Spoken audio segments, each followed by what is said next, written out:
Technology लेकाते दिसम अडी की लाहा कना ओनाते नितो पेट्रोल और डीजल चेतान रे भरोसा बांग दहो काते एटा उपायते गडी को बेनावेदा हरको आर ठीक ओंका की सोलार कार नेनामेना काश्मीर रेना टांगमार शहर रे आर बिल्लाल अहमद नितोमान मित माचे गेलपे सेरमा खना कुरुमुटरे मित सोलार कारे बेना कदा ओना सोलार कार को सोलार पैनल ते चार्जिंग काते की चला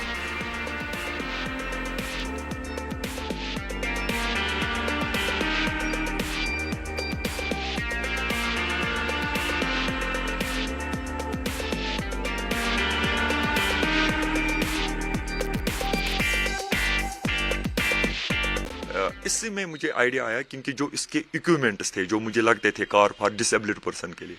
वो मतलब उसमें मुझे कुछ मतलब फ्री एनर्जी चाहिए, मगर वो आइडिया मुझे फ्री एनर्जी से सोलर से आया। क्या वो उसमें सोलर पैनल्स लगेंगे? यूं ही मैंने सोलर पैनल का कंसेप्ट सोचा तो मैंने बोला क्यों न मैं इससे एक अच्छा प्रोजेक्ट बनाऊं, क्योंकि मैंने इसी साल मैंने टाइम्स ऑफ इंडिया में देखा था कि आगे 10 साल के बाद कि ऐसा मतलब हो जाएगा कि पेट्रोल का जो प्राइस है वो इंक्रीज हो जाएगा। मैंने बोला वो ज़्यादा अच्छा रहेगा और साथ बसाथ उस प्रोजेक्ट को भी मैं काम करूँगा। मगर यूं ही मैंने सोलर का काम स्टार्ट किया तो इसमें मुझे ज़्यादा इंटरेस्ट